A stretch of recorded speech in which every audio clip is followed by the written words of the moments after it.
A ver, vamos a tocar hoy día 3 temas. En realidad eran 4, pero vamos llamando a 3 porque hasta el tercer tema debe venir en el examen de la primera parte, la primera parcial. Vamos a complementar algunas cosas que hemos mencionado en relación al tema de la deficiencia de andrógenos en la vejez masculina. Esto es importante entenderlo porque a veces muchos, cuando vemos pacientes, no entendemos lo que implica las diferencias etarias a la hora de ver un paciente y sus manifestaciones clínicas de la patología que está detrás. Y mucho más lo diferenciamos la deficiencia hormonal tanto en mujeres como en hombres, ¿no? Que es totalmente diferente. En varones hablamos obviamente de andrógenos, ¿no? Cuando hablamos de andrógenos estamos hablando principalmente de la testosterona, que hemos visto que es fundamental en lo que es el desarrollo fisiológico de un varón. Antes de comenzar vamos a hacer un recordatorio de la embriología, ¿no? Donde cuando las gónadas son indiferenciadas todavía no se sabe, digamos, qué camino va a tomar esta gónada, dependiendo si es mujer o si es varón. Vamos a ver que a nivel del varón estas gónadas indiferenciadas, o mejor dicho, en ambos sexos tenemos los conductos de Müller y los conductos de Wolff. Vamos a ver que en el sexo femenino principalmente lo que se desarrollan son los conductos de Müller y en el varón los conductos de Wolff. Al principio es indiferenciado, luego una vez que actúa la testosterona, ¿no? Entonces comienza ya a diferenciarse en las estructuras propias del aparato genital masculino, es decir, aparecen los testículos y aparece también acá la formación tanto de lo que son las diferentes glándulas que van a estar relacionadas con el tema eyaculatorio, ¿no? Entonces, esto hay que tenerlo claro, cómo es el sistema de diferenciación. Vamos a fundamentar que principalmente el conducto de Wolff es el que va a dar la diferenciación en el aparato genital masculino y en las mujeres el conducto de Müller, ¿no? Formando varios úteros, como ya ustedes deben tener el conocimiento. ¿Por qué es importante esto? Porque vamos a ver que a nivel de la histología del testículo, hay que diferenciar dos estructuras fundamentales. Uno, lo que es la misma glándula y otro, lo que es el intersticio. Vamos a ver que a nivel intersticial vamos a encontrar las células de Leydig, acá por fuera, y a nivel ya tubular vamos a detectar a la célula de Sertoli, ¿no? Entonces hay que diferenciar Leydig de Sertoli. Leydig es intersticial y Sertoli es tubular. Esto es importante para luego poder entender cómo interactúan estas células. Vamos a ver que fundamentalmente la labor de las células de Leydig que están en el intersticio tiene que ver con la síntesis de testosterona. Es lo que vamos a ver ahora. Y vamos a ver que la célula de Sertoli que están dentro de los túbulos fundamentalmente tienen que ver con lo que es la potenciación de la formación de los espermatozoides. Entonces, esas células de Sertoli van a estar en los túbulos siminíferos como células de apoyo a la formación y maduración de los espermatozoides. Por lo tanto, van a cumplir varias funciones, a diferencia de Leydig, que principalmente prioriza sintetizar una hormona como es la testosterona en el varón. Vamos a ver que Sertoli tiene que ver con el tema de la espermatogénesis en el sentido del apoyo. Primero, aromatizan la testosterona que produce Leydig, dirigen todo el proceso de espermatogénesis. Van a además apoyar lo que es nutrición y sostén mecánico. Van a también hacer una labor de protección formando una barrera hematotesticular. Como ustedes comprenderán, hay diferentes órganos y sistemas que tienen una estructura de protección, ¿no? No solamente a nivel testicular, por ejemplo, a nivel prostático, también a nivel a veces cerebral, y obviamente no podía faltar un sistema de protección a nivel de la barrera hematotesticular. Eso implica que cuando hay una barrera, siempre la penetración de sustancias endógenas como exógenas como fármacos, van a tener cierta dificultad en penetrar los tejidos, ¿no? Entonces eso siempre hay que tenerlo claro a la hora de administrar medicamentos. Pero acá hay una barrera hematotesticular que protege todo este sistema, y estas células de Sertoli también fagocitan el citoplasma de las espermátidas, de tal manera que van modelando para que finalmente aparezca un espermatozoide de la forma como lo conocemos. También secretan una hormona llamada inhibina. Esta hormona inhibina, ¿ya?, inhibe selectivamente la producción por parte de la hipófisis de la hormona folículo estimulante. La inhibina, como se conoce, inhibe la producción de hipófisis de la hormona folículo estimulante. Ahora, esto dato a recordar. La hormona antimilleriana, ¿ya?, es producida por las células de Sertoli inmaduras. O sea, estamos hablando de las células tubulares que apoyan a la espermatogénesis. ¿Y por qué creen ustedes que esta hormona se va a producir en un varón? ¿Cuál sería el fundamento? Dijimos al principio que la gónada indiferenciada podía seguir dos caminos. Entonces priorizamos, a ver, volviendo para que entiendan acá, vimos que los conductos de Wolff se priorizan en el varón y en la mujer los conductos de Müller. Entonces el testículo ya produce una hormona que va a inhibir este sistema mülleriano para que se priorice la diferenciación masculina. Esa es la idea. Y esto tiene que ver con la acción de las células de Sertoli, que está en los túbulos seminíferos. Entonces, esta hormona antimilleriana es producida por las células de Sertoli maduras que inhibe el desarrollo de los conductos de Müller en el embrión masculino, ¿no? De tal manera que salga un hombre tal cual lo vemos a nivel ya, digamos, de una persona adulta. Entonces, esto es importante recordar. Ahora vemos acá el sistema hormonal con el ciclo circadiano. Vamos a ver que el hipotálamo produce la hormona liberadora de gonadotrofinas. Esta a su vez estimula a la adenohipófisis y se van a producir acá dos tipos de hormonas, la hormona luteinizante y la hormona folículo estimulante. Esta hormona luteinizante va a actuar a nivel de células de Leydig, que son las que producen, ¿qué cosa dijimos? La testosterona. Por eso que cuando evaluábamos nosotros el tema de la disfunción eréctil, les dije que teníamos que pedir, además de varios exámenes de laboratorio, teníamos que glosar cómo estaba la hormona luteinizante.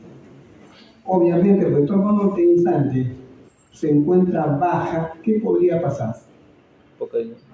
Habría menos estímulo al Leydig para que produzca testosterona. Entonces ya estaríamos viendo que la deficiencia de la disfunción eréctil es un problema hormonal. Por eso que nos interesa dosar cómo está la hormona luteinizante.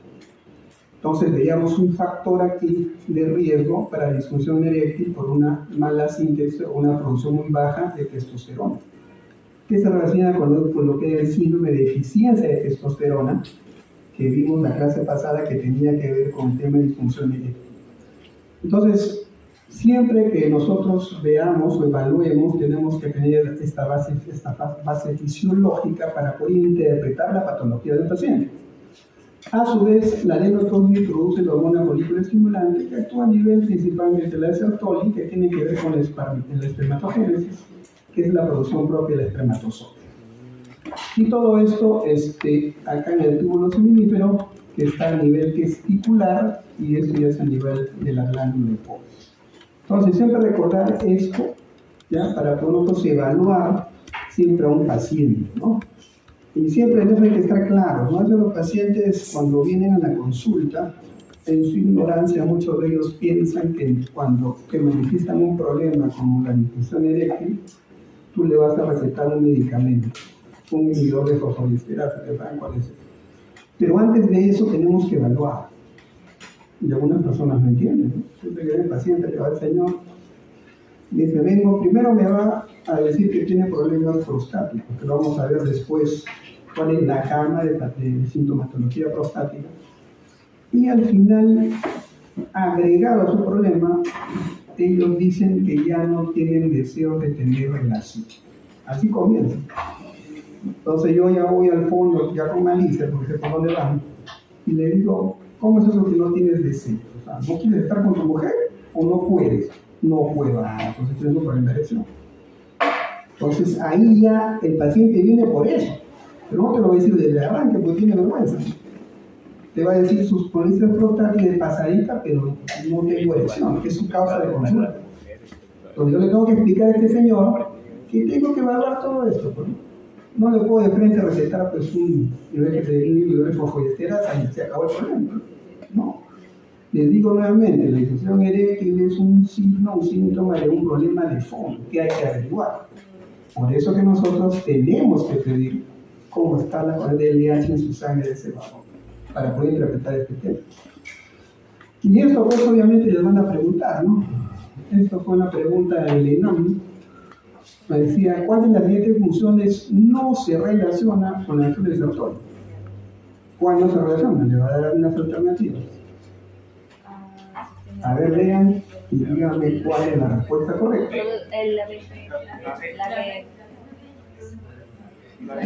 No es estimulante, es inhibidor. Entonces, obviamente lo queremos bloquear a quienes anulan, ¿no? Y acá dice todo lo contrario, es la respuesta correcta. Un punto para usted. Otra pregunta más, a los que no se han dormido, o los que han llegado tarde. Dice, ¿cuál es la hormona que estimula la secreción de testosterona en la zona del leche? LH. No es una ofensa poner la respuesta, porque ustedes son unos tiburones. Eso le van a preguntar. Y esto de acá nos diferencia de los griegos, de los monos, de los imitadores que quieren hacer medicina. Y les digo esto porque actualmente ya están facultando a las obstetrices que receten. Imagínense, o sea, ya están queriendo ocupar la labor del médico. Y en otros lugares, pues, la gente hace esto de la medicina ilegal, ¿no? O sea, hacen cualquier cosa que no están facultados para hacer. Ustedes están en un nivel que están facultados para hacer terapia, porque conocen esto. En cambio, el que no conoce esto, lo hace por imitación. Y yo no quisiera que salgan médicos imitadores, ¿no? Sino médicos que sean científicos, que conozcan la razón por qué evalúan, por qué recetan y por qué le dicen algo a un paciente. No porque vi que lo hicieron, sino porque sé por qué hago las cosas. Y eso debe diferenciarnos también de otras escuelas que a veces le dan cursos muy superficiales de estos temas que digamos, deben de conocer. Entonces, la andropausia, que es un término que ya ahora se ha popularizado, así como la mujer y la menopausia, en el hombre de andropausia. Y esta tiene que ver con la declinación de andrógenos en la vejez de un hombre, lo que condiciona un hipogonadismo de comienzo tardío. O con mayor efecto lo definiremos como un síndrome de deficiencia de testosterona, SDT. Entonces, como ustedes comprenderán, la falta de producción de testosterona, normalmente, si fuera una persona joven, hablaríamos de un hipogonadismo, o sea, una gónada que no está funcionando bien. Y eso nos traería patologías, digamos, diversas, ¿no? Y eso lo vemos a veces en gente joven, en aquellos pacientes tipo trans que vienen a la consulta, ¿no? Entonces hay que evaluar por qué es así, ¿no? O sea, el tipo distorsionó su cerebro o tiene un problema de fondo, que también puede tener, ¿no? O sea, no todos los homosexuales pues, son, digamos, gente con ciertos defectos mentales, sino que tienen problemas de fondo. Entonces hablamos de hipogonadismo. Pero normalmente, a nivel ya de una edad madura, los hombres podemos tener un hipogonadismo de comienzo tardío, ¿no? Y es lo que vamos a ver ahora. Entonces, es importante esto para poder entender, ¿no? Y vamos a ver de que este síndrome de testosterona es un problema clínico y bioquímico, como ya hemos evaluado, que suele asociarse con el envejecimiento y que se caracteriza por una diferencia de la concentración sérica de quién, de la testosterona, con o sin cambio necesariamente de la sensibilidad de los receptores para los andrógenos. Aquí hay un tema, ¿no? O sea, en diferentes partes de nuestro organismo, en los varones, tenemos receptores hormonales. Una cosa es que falte la hormona y otra cosa es que la hormona esté normal pero no sea recepcionada. Entonces miren cómo se complica la patología. Por eso que estamos hablando también de receptores. Pero vamos a darle más hincapié a lo que es la deficiencia en la concentración sérica de testosterona. Entonces siempre es bueno ver esto y siempre piensen una cosa, ¿no? Yo a veces cuando reviso los portafolios que hacen ustedes, realmente me deprimo porque después veo cada barrabasada que hacen, ¿verdad?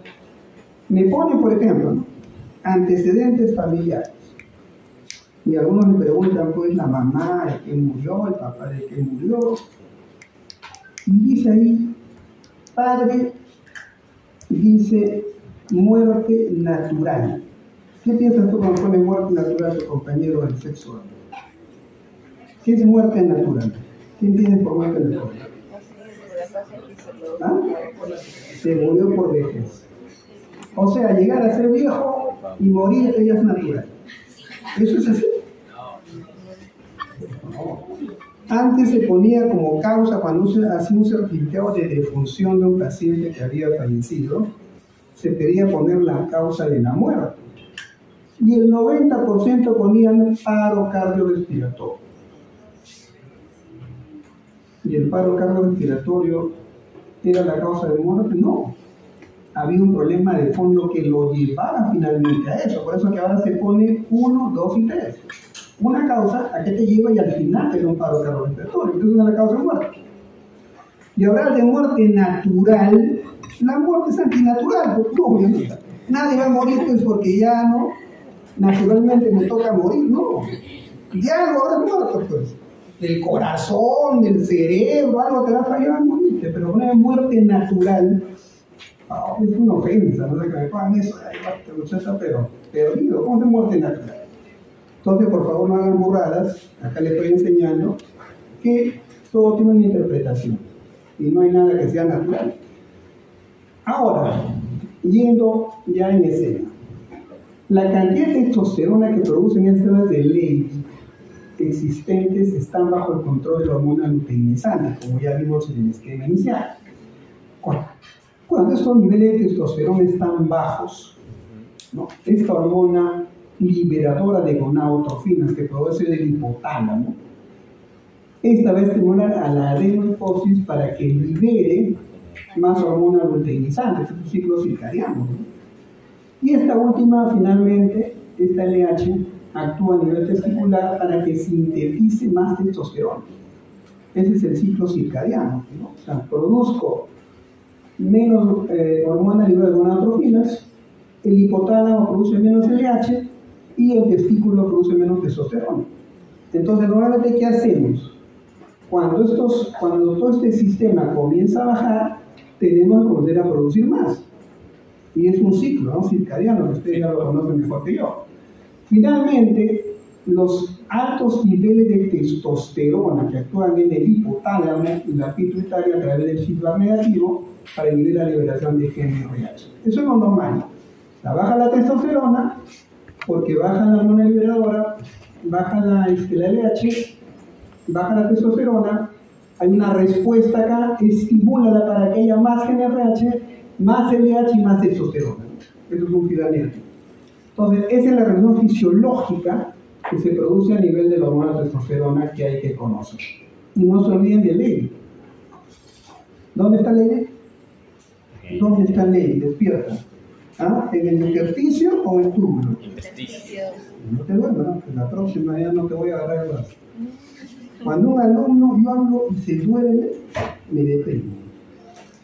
Uno, será que has estado cansada, has estado estudiando a las 3 de la mañana, ojalá sea por eso.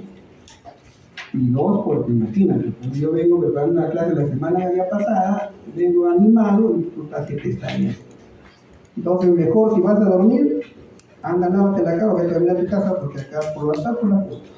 Ya, por favor. Así que no se me duerman, porque la siguiente ya aplico el método japonés. Entonces, la testosterona se produce a partir del colesterol, que produce el acetato en forma de acetilcoenzima de las células de leche.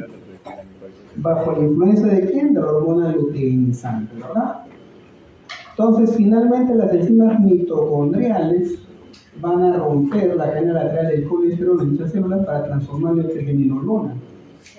Y otras enzimas conllevan el desarrollo de una serie de pasos biosintéticos para formar la pregnenolona, progesterona, androstenona y finalmente la testosterona. Esto está acá. Las mitocondriales, a nivel de Leydig, pregnenolona, progesterona, androstenona y finalmente la testosterona como la forma de biosíntesis. ¿A nivel de quién? De células de Leydig. ¿Dónde estamos? En el intersticio del testículo. ¿Ven cómo la cosa se va haciendo más microbiológica, más metabólica? Esto es lo que nos diferencia del montón. Si no sabes esto, no sé de qué hablamos. Por eso siempre diferencias en el conocimiento científico. Ahora, avanzamos. El testículo de un hombre adulto produce aproximadamente 5 a 7 miligramos de testosterona en el día. Y la producción de la testosterona se ajusta a un ritmo circadiano que ya les expliqué, donde va a haber concentraciones mínimas generalmente ya en horas de la tarde y máximas al final de la noche, en las primeras horas de la mañana. ¿Se han puesto a pensar por qué esto es así? ¿Por qué? A ver, ¿tú qué sabes? ¿Por qué se produce así? ¿Tú has dicho algo? No es circadiano, pero ¿por qué? Mira lo que dice acá. Dice, la vez más mínima que hora es. ¿Y las máximas que es? ¿Y? ¿Por qué será eso? Circadiano, ¿será que porque así es? A ver, ¿por qué crees que va a dar una luz? ¿Cómo? Ya, algo va por ahí. A ver, ¿quién más tiene alguna idea? A ver, ¿tú qué crees? A ver, ¿tú? ¿Por qué crees que sea esa variación circadiana? Ponte a pensar. A ver.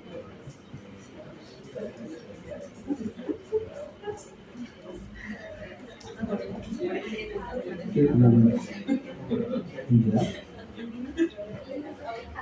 Pero ¿por qué en la noche y en la mañana? Esa es la pregunta. A ver, ¿qué te digo? ¿Por qué?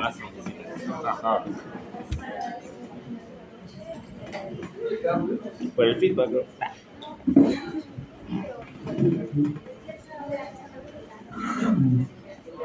A ver, póngase en el escenario, ¿eh? Bueno, supongo que la mayoría acá todavía no está, ¿no? Algo tiene que ver, pero cuando refiero los horarios. Bueno, se supone que la mayoría de ustedes todavía no han entrado en la vida marital, supongo, no quiero creer, pero no sé. ¿A qué hora del día generalmente una pareja tiene relaciones sexuales?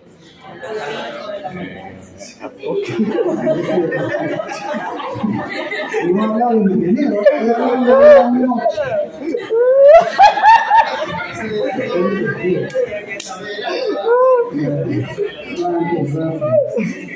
Normalmente, una pareja, no digamos de esposos, todo el día el esposo trabaja. La mujer, si no estudia, pues está en la casa con los niños. Es lo clásico, ahora ya la cosa situativa. Entonces llegan en la noche y en la noche es donde tienen un encuentro sexual. ¿Es cierto?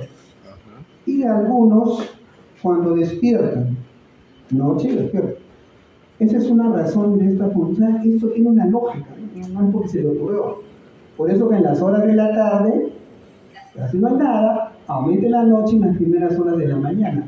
Y ya su compañera dijo con cierta lógica que también se relaciona con las elecciones matinales, que es parte de la evaluación de la impotencia en función de tipo psicógena o orgánica. O sea, en un psicógeno o en un orgánico, a ver tú, ¿va a haber elecciones matinales o no? No. No, no sé. Pregunta de examen. Entonces, esos temas hay que tenerlos claros. Y miren cómo se relaciona esto con la función de la testosterona. Ahora, han hecho estudios en ratones donde el envejecimiento del hipotálamo trae como consecuencia una reducción de la producción de las gonadotropinas, LH y FSH. Este proceso, aunque no está comprobado en seres humanos, podría explicar de alguna forma una deficiencia en la producción de testosterona, como parte del envejecimiento. O sea, fatalmente, nosotros tenemos un ciclo vital que cada vez se reduce menos. Bueno, dice la Biblia que Matusalén, ¿cuántos años vivió? Casi 1000 años. ¿No? Ahora con la J llegamos a 100. Entonces ya nosotros llega un momento en que ya comenzamos a tener el envejecimiento. Que Dios quisiera que lo podamos frenar, ¿no? O sea, yo quisiera quedarme ya ni quiero buscar mi edad. Quiero frenar, ustedes todavía van comenzando. Pero van a un momento que dan cuenta que el envejecimiento no te perdona. Como dicen, las juventudes pasajera, ¿no? Pero la vejez es... Entonces acá tenemos que el envejecimiento es hipotálamo, pero se envejece el hipotálamo. Entonces, un péptido llamado grelina, puede actuar en las zonas de Leydig, inhibiendo la secreción estimulada de testosterona. Esto obviamente en ratones, ¿no? Pero se está extrapolando al ser humano. Entonces, esta grelina va a inhibir la secreción de testosterona en las células de Leydig.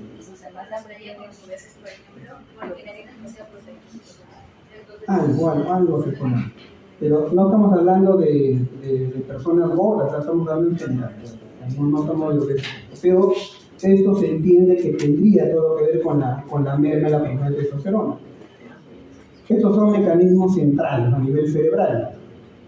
Ahora hay mecanismos periféricos que también contribuyen a esta deficiencia de producción de testosterona. La cantidad de células de Leydig va a disminuir en los testículos de los hombres añosos. Va a comenzar en las células de Leydig. Y esto va a conllevar menos testosterona en cada ciclo secretor celular. Vamos a ver que también los ciclos secretores en respuesta a la hormona luteinizante van a declinar, lo cual sugiere que el envejecimiento se acompaña de una extensión parcial de Leydig a la hormona luteinizante. Miren qué trágica es la cosa. Menos una de Leydig, menos testosterona.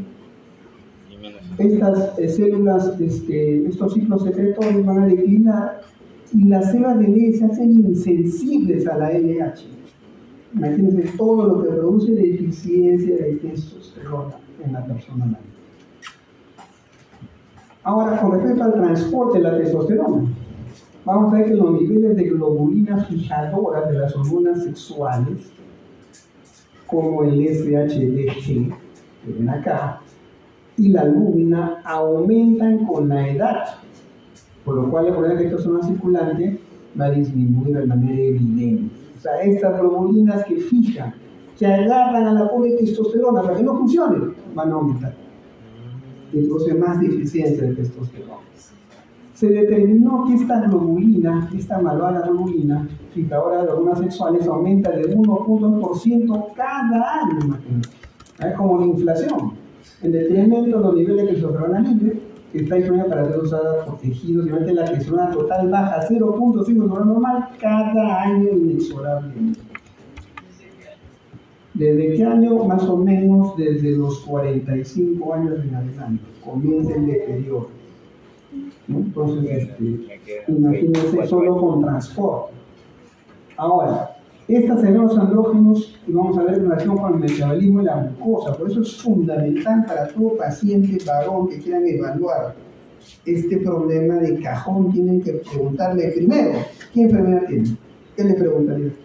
De entrada, ¿sí? Diabetes. Si sufre la cosa, no tiene. No tiene diabetes.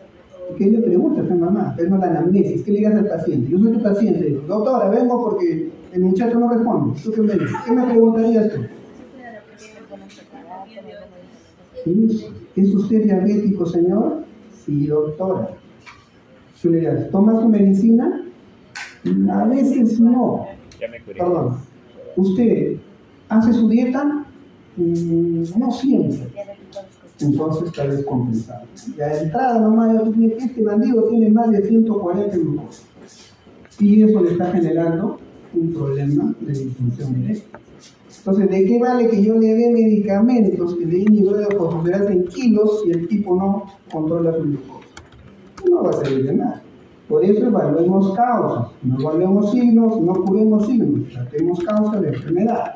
Entonces vamos a ver que este síndrome metabólico, al hablamos ya en la clase pasada, ¿no? Es una enfermedad compleja de varias anormalidades interrelacionadas que aumentan el riesgo de enfermedad cardiovascular y de progresión de la vida en mellitus de tipo 2. Entonces, imagínense acá, la resistencia a la insulina es un factor clave en la acumulación de los factores de riesgo. Ya se ha visto ahora que no solamente el diabético viene predispuesto genéticamente, sino que se puede hacer diabético cuando no controla su ingesta de azúcares. ¿No creen ahora que salen bebidas que no contienen glucosa, no contiene azúcar? Antes la Coca-Cola, todo el mundo qué rico la tomaba. Ahora sale con la tapita negra que si no tiene azúcar. ¿Por qué creen? Porque está aumentando la patología diabética por resistencia a la insulina, solo por una dieta inadecuada. Por eso que a los pacientes siempre se les recomienda eso, ¿no? Controlen. Pero comer es todo un tema. Es todo un tema. Entonces, desde ahora formen, eduquen su organismo a comer comida saludable. No coman chatarra, porque luego va a ser difícil que puedan dominar ese gusto a la comida nociva. Y más fatalmente, la comida peruana será muy deliciosa a nivel internacional, pero será una de las más nocivas que hay, por si acaso. Entonces, ya habíamos hablado la vez pasada del síndrome metabólico y dijimos que con frecuencia se puede hacer un hipogonadismo que tiene que ver pues, con que los testículos ya no están produciendo la suficiente cantidad de testosterona, y hay varios estudios que demuestran que el riesgo cardiovascular puede disminuir con la menor de testosterona en estos pacientes. O sea, los pacientes con deficiencia de testosterona van a estar predispuestos para un mayor riesgo cardiovascular. O sea, un paciente ya de una edad, digamos, por encima de 60 años, va a tener más riesgo de tener un infarto cuando menos testosterona tenga. ¿Ya? Dense cuenta. Entonces, en los hombres el hipogonadismo, ¿no?, funcional ya por envejecimiento, va a producir una mayor resistencia a una sustancia que es la leptina. Y esta leptina, ¿qué hace la leptina? Inhibe, dice acá, la ingesta de alimentos, que aumenta el gasto energético para mantener el peso corporal. Esta leptina es fundamental para que tú no comas más de la cuenta. ¿Ah? Para que tú, dice ahí, tengas un gasto energético adecuado y mantengas tu peso normal. Pero que, lamentablemente en el hipogonadismo se hace el cuerpo resistente a esta gran hormona que es la leptina. Lo cual produce, ¿no?, que los adipocitos, ¿no?, o sea, esta leptina se produce por los adipocitos que genera más obesidad, además de resistencia a la insulina, efecto que se revierte mediante un tratamiento con testosterona exógena, que también reduce la masa adiposa y mejora los efectos de la insulina. Entonces, pareciera que una solución para revertir esta deficiencia sea automáticamente darle lo que le falta. ¿Qué le falta? Testosterona. Le doy exógenamente y lo puedo mejorar. Pero no todo es tan bonito como parece, como veremos después. Perdón, el síndrome metabólico ya les expliqué, ¿no? Problemas de hipertensión arterial, dislipidemias, problemas de diabetes, y lo otro que tiene que ver con el sobrepeso, ¿no? Y es importante el perímetro abdominal, ¿no? Siempre recuerden eso. Aparte que los andrógenos también tienen un efecto relacionado con la actividad cerebral. Se ha visto que, aunque no es concluyente, existe una relación entre hipogonadismo y depresión. Entonces es importante porque a veces, ¿no?, sobre todo los varones que sostienen una casa, es complicado cuando falta la plata, ¿no? Entonces uno se pone cabezón, ¿de dónde saco? para darle a los hijos, a la esposa, la casa. A veces, esto me causa gracia, porque bueno, a veces con mis hijos discuto, los molesto un poco. El tema es de que muchos esperan la herencia. Dice, ¿qué me va a dejar mi papá? Una casa, un carro, un negocio, una empresa, una casa. Yo les digo, ¿saben lo que cuesta mantener una casa? O sea, cuando tú vives en tu casa, la casa es un gasto. Cuando tú la alquilas, recién te genera una ganancia. Es así. Entonces, mantener una casa es un presupuesto. No es que me dejan la casa y me tiro a la cama de televisión. No. La casa implica luz, agua, cable, internet, árbitros municipales. ¿Se dan cuenta? O sea, todo eso es plata. No es que la casa se sostiene sola. Entonces, el pobre varón no sabe dónde sacar plata, pero, y se deprime, ¿no? Y se asocia con la depresión. Por eso que también, sobre todo en jóvenes, la impotencia psicógena tiene que ver con estados depresivos. Y muchas enfermedades, incluso el herpes genital, es un problema de deficiencia inmunológica. Entonces hay varones que están con una inmunología y les brota el herpes. Hay pacientes que tienen verrugas genitales y se exacerba el brote cuando están en estados depresivos. Porque la depresión tiene mucho con tu inmunidad. Tú te deprimes, te cansas, tu inmunidad se tira al suelo. Y los bandidos virus del herpes aprovechan y brotan. Hasta verrugas se salen. Y yo he visto casos de pacientes que a veces solamente mejorando su sistema inmunológico desaparecen las verrugas. Y esto lo he visto cuando estaba en la sierra, ¿no? Tenía pacientes, ¿no? Les han dado todo tipo de tratamiento. Y de un momento a otro desaparece. Porque el inmunológico nucleó a los virus y mejoró. Entonces, desde cuenta, el estado de ánimo tiene que ver mucho también con estas enfermedades. Ya, sin embargo, esto lo llamamos en hombres con hipogonadismo. Sugiere que algunas habilidades cognitivas pueden mejorarse con una terapia de reemplazo hormonal con testosterona. Entonces, el diagnóstico del síndrome de testosterona es un tema desafiante porque no basta un bajo nivel de testosterona ni los síntomas que sean determinantes para tratar diagnósticos certeros de dicha presión. O sea, no basta con que tú le hagas una prueba de testosterona y encuentres que el nivel está bajo. No es suficiente. Entonces, se ha sugerido que para hacer el diagnóstico de este síndrome sería necesario 3 cosas. 1, que tenga presencia de síntomas de síndrome de testosterona. No, acá los tenemos. Síntomas sexuales, psíquicos y cambios en la composición corporal. Todos esos se producen por deficiencia de testosterona. Entonces, lo primero, tienes que tener varios de estos síntomas que tienen que ver de testosterona. Aparte, no tienes que tener un examen de sangre que te diga que este paciente tiene bajo nivel de testosterona. Y tercero, tienes que hacer una prueba terapéutica, ¿no? A veces yo le doy testosterona y el tipo mejora. Entonces me dice, este tiene un tema de deficiencia. Mira, son 3 elementos. Y para eso tengo que tener mi clínico, ¿no? Saber qué síntomas puede tener. Por ejemplo, síntomas del deseo, ya esto no es impotencia, esto es ya problema de la libido. Si no tiene ganas, no le despierta tener relación. ¿No? Acá, por ejemplo, disminución del volumen del eyaculado, por ejemplo, ¿no? Disminución del número de lesiones nocturnas, síntomas psíquicos, ¿no? Depresión, insomnio, alteraciones del humor, ¿no? Cuando uno llega a cierta edad, ya dice, viene el renegón. No es el renegón, sino que el testosterona le está faltando, por eso reniega por todo, no aguanta pelo, nada, conmigo y se acuadra todo el mundo en su casa. Cambio de noción corporal, ya les hablé, ¿no? Mete una grasa visceral, tiene un sobrepeso, ya comienza a perder la fuerza muscular, no hace ejercicios y todo eso, y lo deteriora.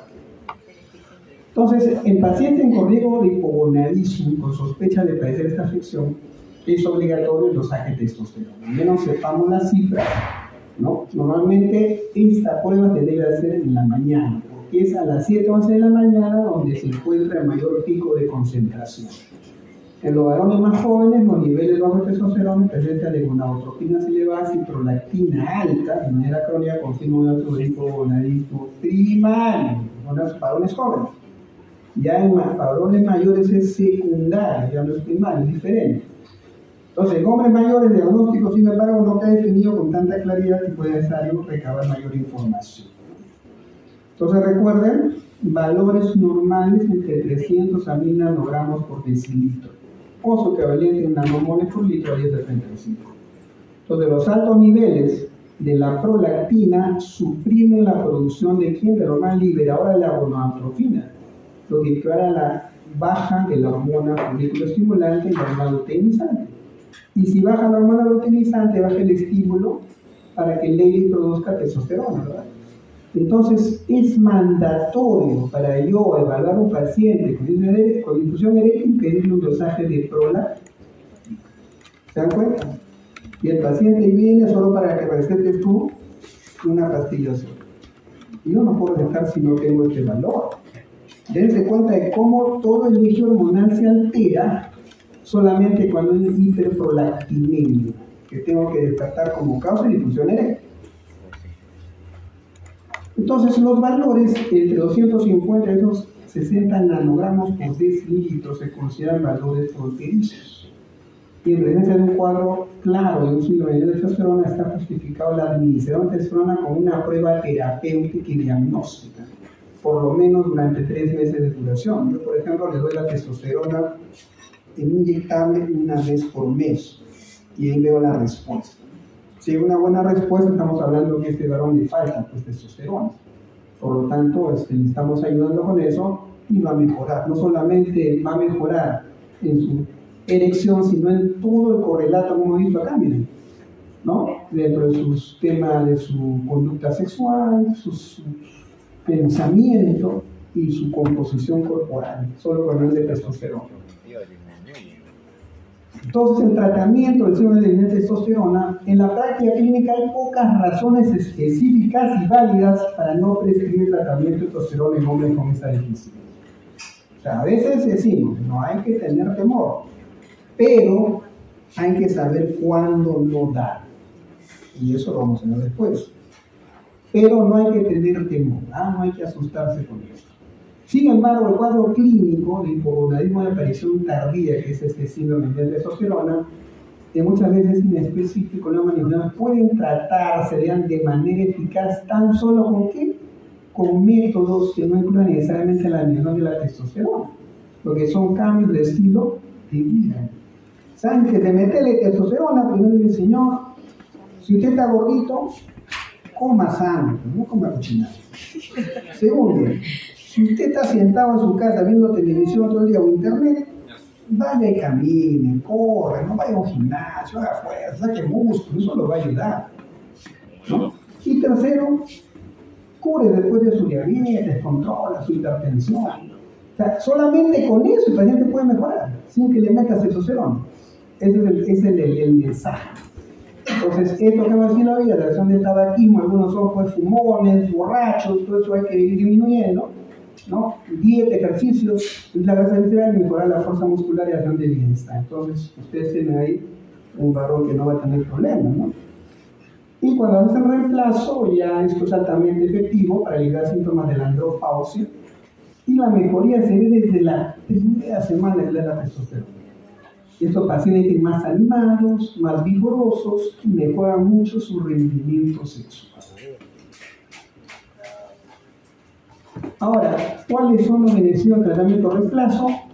Dentro de la función sexual, mejora la erección, aumenta el deseo sexual, por lo tanto, mejora la satisfacción durante el coito y en general en la relación con su pareja. Entonces, esto de acá sería bueno pues que, ¿no?, las parejas de estos pacientes entiendan a veces por qué no tiene mucho deseo de tener relación, ¿no? No es porque el hombre le es infiel, no es porque tenga una trampa, no, sino porque la testosterona baja, ¿no? Pero ¿dónde explican eso en el esposo? No lo ven. Por eso siempre les digo, ¿no?, toda la vez que hago el curso les digo, organicemos un curso donde reúnas a las parejas ya más o menos maduras y les expliques esto, para que las mujeres sepan el problema del varón y viceversa. Que una ginecóloga, no ginecóloga que es mujer y sabe lo que siente una mujer, que explique una mujer a una edad cuál es su sensación en relación a su vida sexual.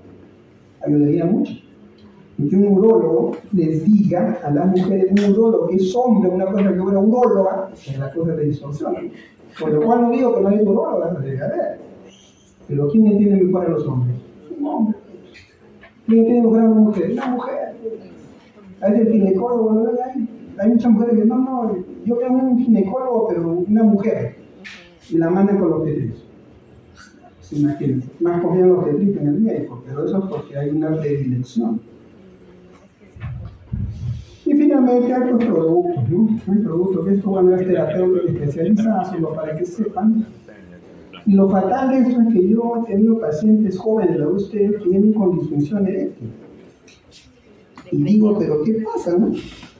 No es depresión, sino que el problema es que estos bandidos se van al gimnasio y hay que ver la genética. Yo siempre digo eso, ¿no? O sea, algunas personas, algunos hombres, tienen una genética establecida para tener un desarrollo muscular. Ya, no confundir. O sea, yo veo, anda al gimnasio y vas a ver, ¿no? Un tercio son los agarrados. O sea, los músculos por todos lados. Porque un grupo, otro tercio son los intermedios, no sé cómo que les saben. Ni muy ni tan. Y hay otros pues que son ya flaquitos, ¿no? Entonces, engañar a ese flaquito que va a ser como Chanel o la Roca, no se sabe. Entonces, la genética tiene mucho que ver, ¿no? La genética. Entonces, estos chicos flaquitos se van y el personal training, el entrenador, se sabe que tú vas a mejorar, pero yo te recomiendo más rápido que te apliques esto. Y le dan la recetita y le ponen su testosterona. Y le dicen, ponte una vez por semana. Vienen, lo tienen, están así, lo ves por poniendo un poquito, ¿no? Algo mejor, pero no puedo tener relación, no tengo erección.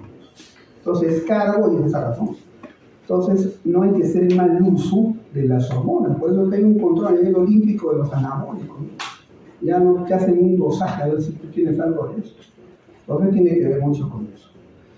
Entonces acá viene el tema, ¿no? ¿Cuáles son las contraindicaciones de usar testosterona y los efectos colaterales?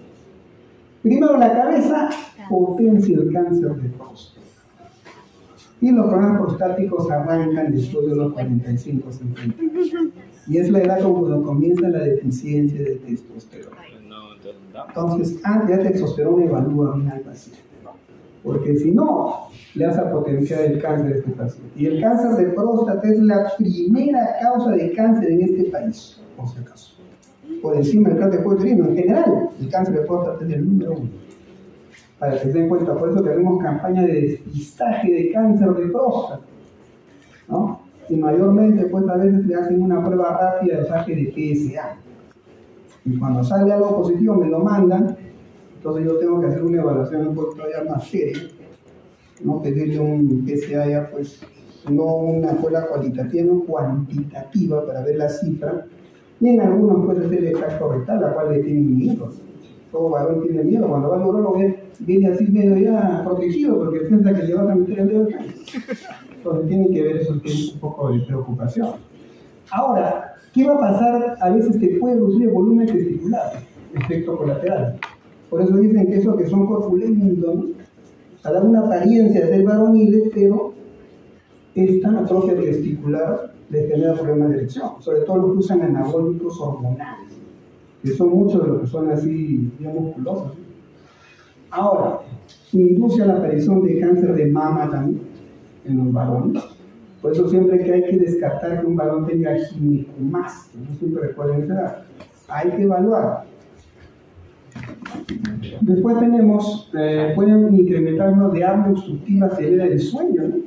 Hay personas que sufren de apnea cuando están durmiendo. Yo he visto esto, porque tengo un colega ahí con el que hacemos la guardia, un ginecólogo, y yo dormía acostado, y en eso veo que no respiraba el tipo. Y ahora, apnea del sueño. Entonces, si tú le das testosterona, ya no va a despertar el tipo, pero ya, ahí no me queda, entonces no le puedes dar.